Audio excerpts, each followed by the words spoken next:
Welcome to Stargate SG-1 for the first time, still not a Star Trek podcast. My name is Jeff Akin, and I'm watching Stargate SG-1 for the first time. And I'm Brent Allen, and I'm also watching Stargate SG-1 for the first time, but I'm watching it specifically with a lens where I'm looking for those deep sci-fi messages that are contained within Stargate, the ones that sci-fi can only do. You know, the ones that hold up a mirror to society, tell us how we can be better human beings to each other, or just give us hope that there could be a future out there for us. This week, we're watching an episode called Touchstone, and I'm really anticipating this one to resonate with me a lot. This is going to be, I'm just saying it, I'm proclaiming it now. This episode is going to be Senator Kinsey coming in and just forcing bureaucracy onto the SGC. So many, planets in a week, so many pieces of tech, or otherwise they're going to start pulling funding from them. And so this is going to be the office space of Stargate. Why don't you tell us about this episode? Well, this episode is the 14th episode of Season 2. Original air date, Jeff, October 30th, 1998. This is the real Halloween episode. This is the one. Is it really a Halloween episode? Well, we'll find out here in just a few moments. One quick note, Jeff. I'm actually rather interested to watch this episode and see, because I don't know exactly how this goes. In the filming of this episode is when Michael Shanks's first daughter was born. Oh, remember he and the girl who played Charest were a thing. And and by the way, let me correct myself. They were never actually married. They were just an item and had a child together. Eventually they split up. Michael Shanks got married to somebody else. So this is when his daughter's born. So I'm really interested to see how much Michael Shanks is in this episode. So just wink, wink, nudge, nudge as we go through the episode. But that's really it, Jeff. With that, it is going to be time to go watch this episode. You and I are going to leave. No, we're going to stay right here together, and we're going to watch this episode for the first time. We're going to have our reaction video. Everybody out on YouTube is going to get to watch us watch the show. They're going to watch the show with us, and you're going to catch all of Jeff's first-time reactions and maybe even see the wheels spinning over here in my head. If you'd like to see the full unedited reaction, you can head over to patreon.com/Babylon5 first, or check the link down below for the most updated URL. If you're listening to this on an audio podcast, you're about to head through the gate into the future. We're going to come back here in a couple of minutes, and I'm going to share my first-time reactions. Brent's going to share the sci-fi messages that he picks out of this one. Brent, this is called Touchstone. Let's dive in. Chevron 7 locked.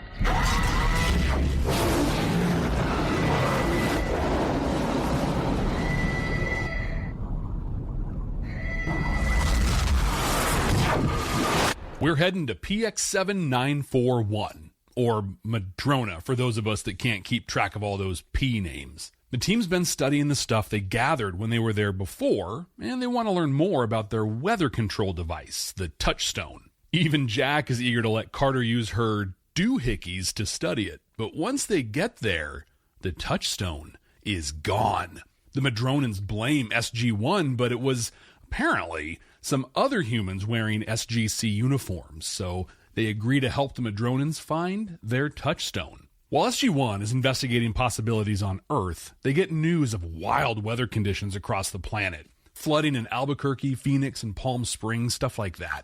Daniel and Sam are convinced that whoever took the Touchstone is actively using it. Sam finds a massive energy spike at the same time that SG-2 returned from a mission. And we all know what that means, right? Someone was using the second gate in Antarctica. Now, nobody should be using that gate. It was sealed, right? Right? Wasn't it? Well, Hammond tells us about the origins of the SG program. There were two camps. One that wanted Earth to show up on the galactic stage with some honor and honesty, and another that couldn't have cared less about other planets and just wanted to take any technology we found by any means necessary. So he agrees to do some digging. Sam figures out the other gate is at Area 51, and Hammond shares that our buddy, Colonel Mayborn, just got reassigned there. He comes up with a cover story to send SG-1. And they're off. After a quick tour of Area 51 and meeting with Mayborn, they discover the gate. And it's a fake. Jack pushes Mayborn and learns the operation is outside the military. It's much, much bigger than anything he could have imagined. So SG-1 leaves, does some more investigating, and they find out the actual gate is somewhere in southern Utah. Hammond meets with Stargate's version of the Smoking Man and finds the exact airfield it's located at. He sends SG-1 out. They find the Stargate lying flat, guarded by a couple of dudes that belly flop into it to escape, but they're in such a hurry, they forget the Touchstone. SG-1 returns it to the Madronans, and all is well. The second gate has a permanent iris welded onto it, and it's placed under the watch of the SGC, so I'm sure this problem is totally, permanently solved. Yeah?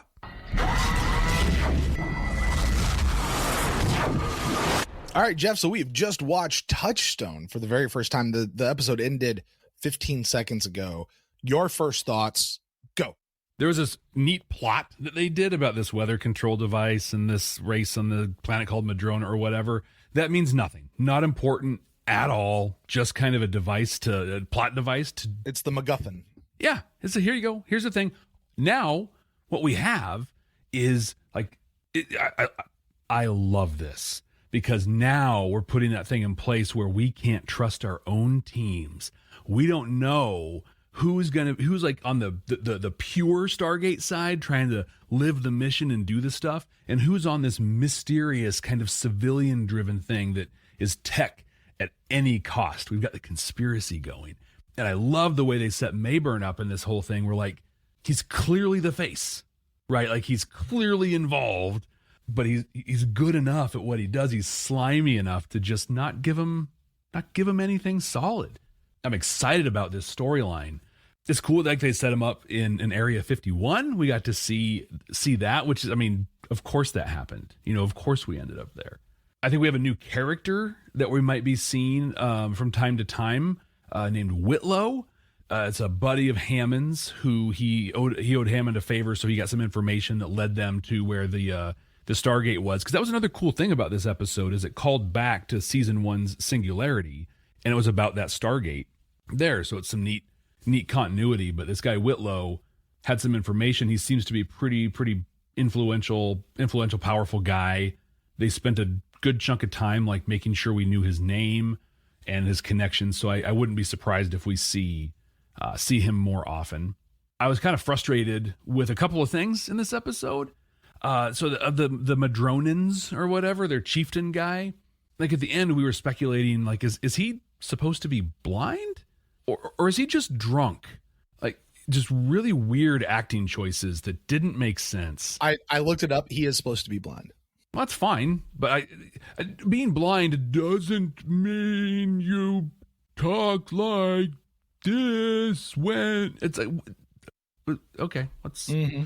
Weird, whatever. That was a little frustrating. But the thing that really got me in this one is they came up with this brilliant plan to go off to Madrona for whatever reason, and then send a MALP through the gate, overload it so it comes out through the second gate so they could find where it was.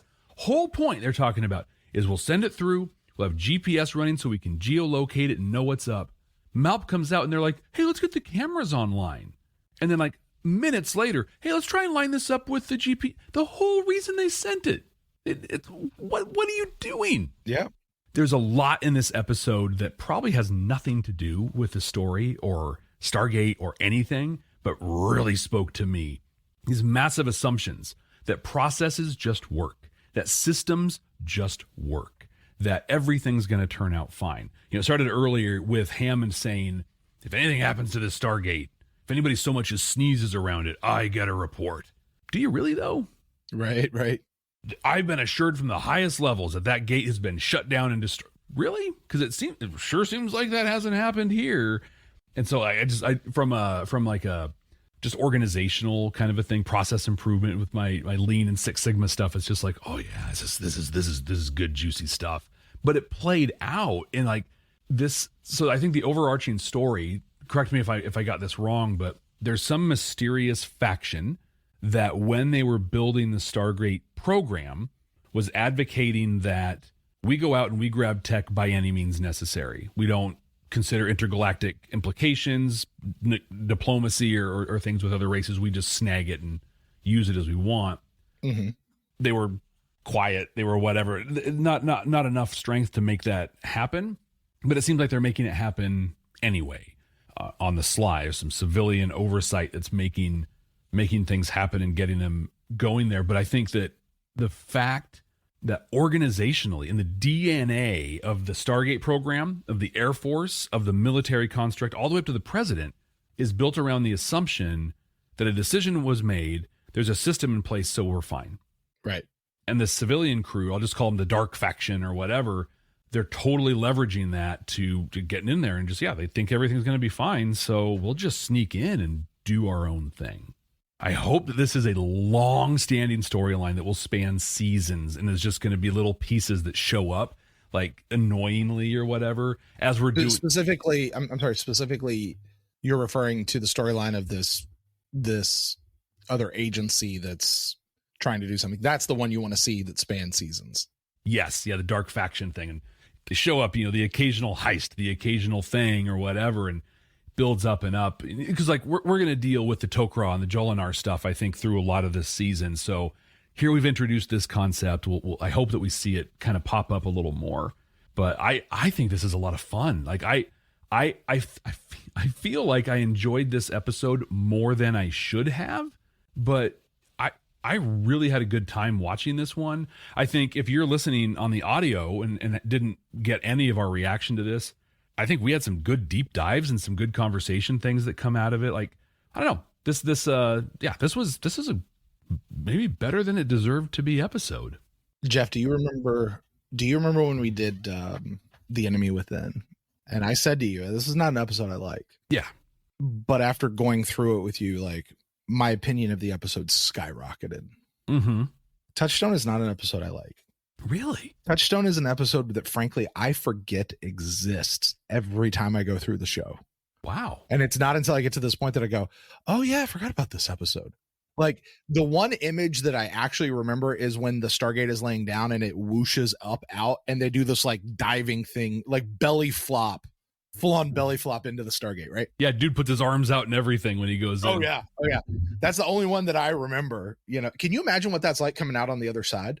My opinion of this episode has improved, but it has not skyrocketed. Okay, that's fair. Now, I'm not here to talk about my opinion of the episode, but you referenced just a minute ago, Jeff, that we had a lot of conversation during the episode, particularly in the early moments of the episode. A lot of pauses. If you are listening to the audio of this, I would encourage you to go back and listen to that, because I don't want to rehash that here, because I'm here to talk about the messages that are contained within mostly the intentional messages. Those are not intentional messages. I think it's just writing dynamics, human interaction dynamics that you can pull lots of lessons from, but I don't think it's what the show is trying to say.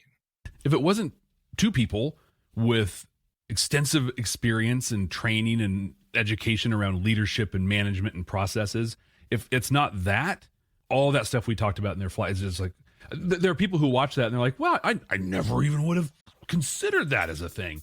And I could do this whole episode on just that interaction between Hammond and O'Neill. Stay with us. We'll be right back. Before we gate into the rest of this episode, did you know you're missing most of the content from this podcast?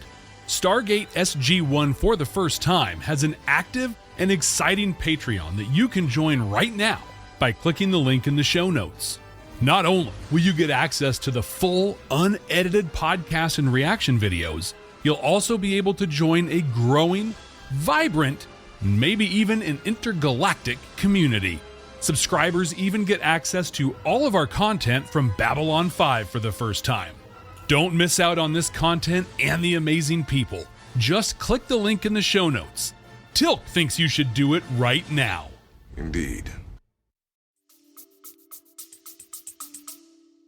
So I think this episode, when I look at it, really serves to introduce this, you called it a rogue element. Yeah, rogue element, dark faction sort of a this thing. Dark faction, this civilian, they really stress to us, this is not military, this is a civilian controlled.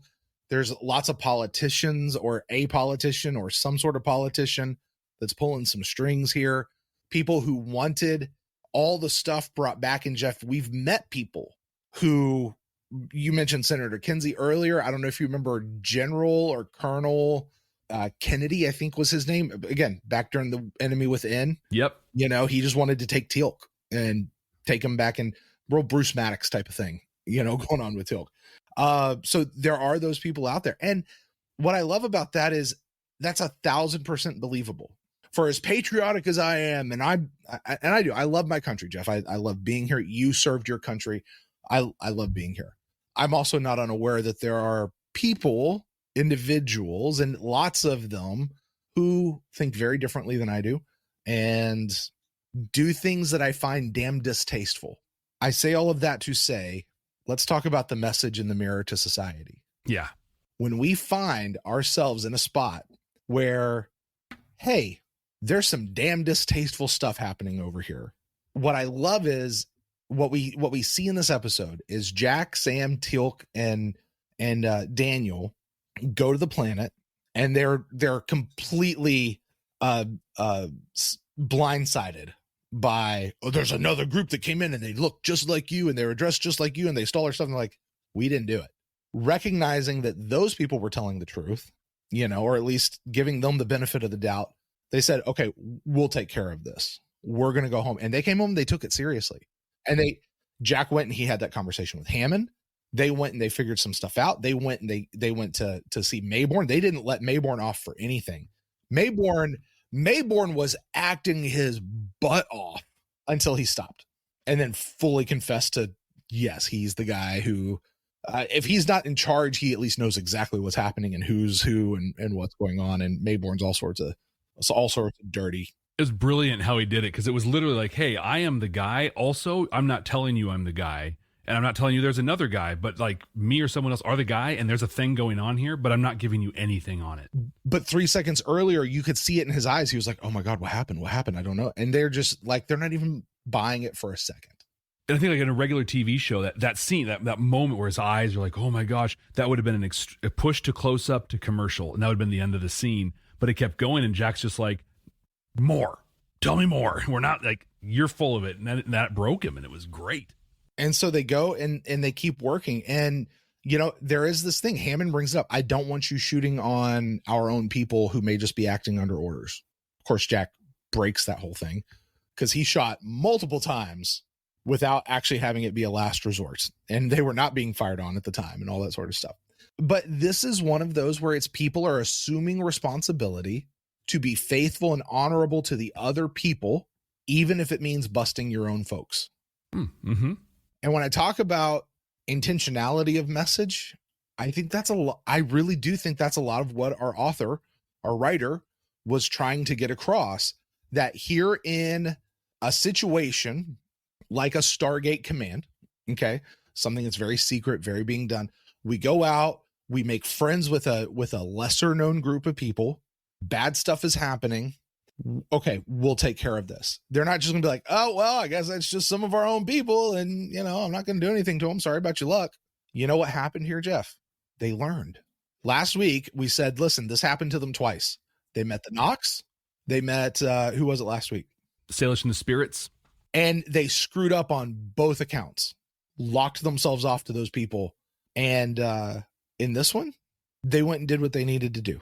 And they maintained an open diplomatic relationship with these people, but they also held their own country to a higher standard, to the standard that they purport to do. And I hear Captain Kirk's voice. It's one of the ringing lines from all of Star Trek, from the Corbomite maneuver.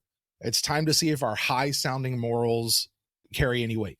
Are we going to actually live by these things that we say we're going to live by? Are we as humans visiting these other planets purporting to be friendly?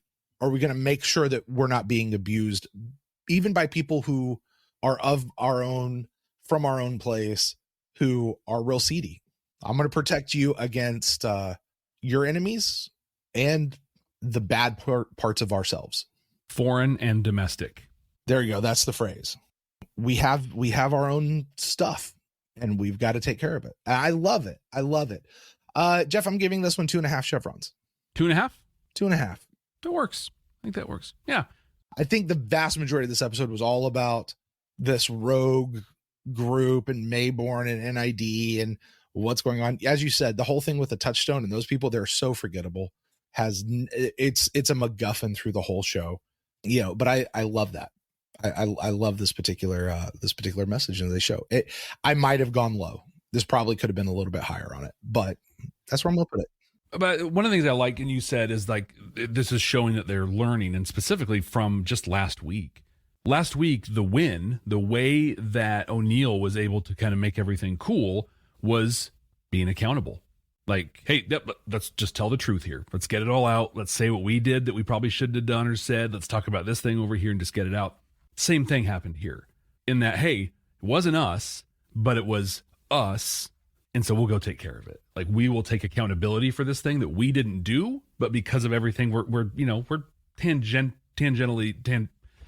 tangentially responsible for this thing, and we'll own that and go do it. And they took that real seriously. I think 2.5 might be low, but I also think it's pretty appropriate, because I think we're pulling a lot of it in because we just watched Spirits a little bit ago, and I think it might be front of mind for us still. Jeff, I rated the show. You get to rank this show and place this episode in our 100% completely definitive, accurate, immutable season 2 ranking of Stargate SG-1. Our top 5 episodes: Serpent's Grass, Serpent's Lair, Secrets, Thor's Chariot, Spirits, and Tok'ra parts 1 and 2. Jeff, does this one crack the top 5, or where are you placing it on the list? This is a tough one. And what I'm really trying to do is just keep in mind all of the context. What we talked about, we just coming off of an episode, high on stuff that wasn't the point of the episode and things like that. I'm really tempted to put it higher than I think it deserves. And so when I look at the breakdown here of the top 5 specifically, top 5 are big Stargate plot things, right? They're either like Gould, big things going on, the Asgard stuff, or the Jolinar Tok'ra things going on. And I don't think this is going to crack the top 5. I can't put it over specifically the Jolinar stuff. Mm-hmm. So then is it In the Line of Duty, mm-hmm, or Message in a Bottle? Well, In the Line of Duty is Jolinar. That's where we met Jolinar. It is. Mm-hmm. In fact, I would propose to you In the Line of Duty, Secrets, and Tok'ra parts 1 and 2. Those that's like a 3-parter type of deal here. Yeah, so I'm going to make this one our new number 7, right between Message in a Bottle and In the Line of Duty. Okay. Mostly just so we can keep saying duty when we rank things.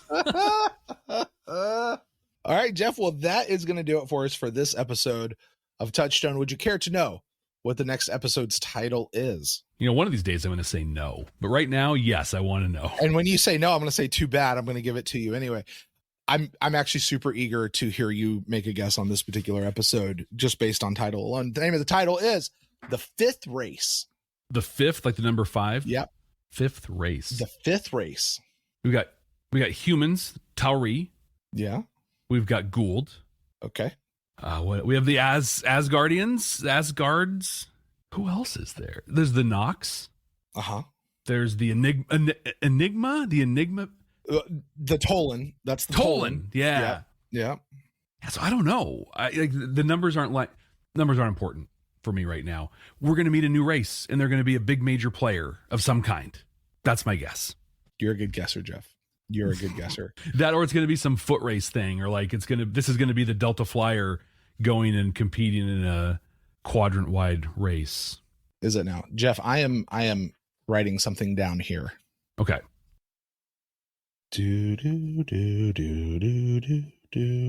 Okay. I have just written something down. I am tearing it off. I am folding it over. I've never done this before. Something I've never ever done before. I have made a prediction. Okay. I'm going to take this particular prediction, stick it right back here. Mickey's going to take care of it. It's going to be right there the whole time. I'm not going to touch it. We're going to revisit that when the time comes. Okay. But it's just going to live right back there. Jeff's anxiety is bubbling. Just well, folks, that's going to do it for us this time on Stargate SG-1 for the first time. Thank you guys so much for joining us. You're amazing. You're awesome. Please don't forget to subscribe wherever you get your podcast, your YouTubes, your audio, your video. Please make sure you find us on Patreon, patreon.com/ whatever the URL is, Babylon 5 First. Leave us a rating and review wherever possible. Not everyone out there allows you to do that, but if your platform of choice does allow you to do that, please do that. Also, please be sure to email us. Comment below. We'd love to know what things you guys are finding inside of these episodes as well. And as always, please be sure to share this video with somebody that you know who loves Stargate SG-1, or maybe somebody who, like my friend Jeff over there, needs to get into the gate for the very first time. Until next time, folks, we'll catch you then. We're watching the fifth rate. Yeah, Jeff.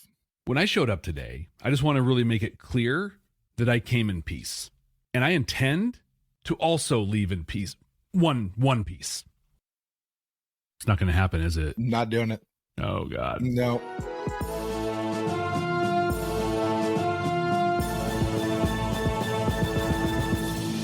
For crying out loud, you need to get better at that.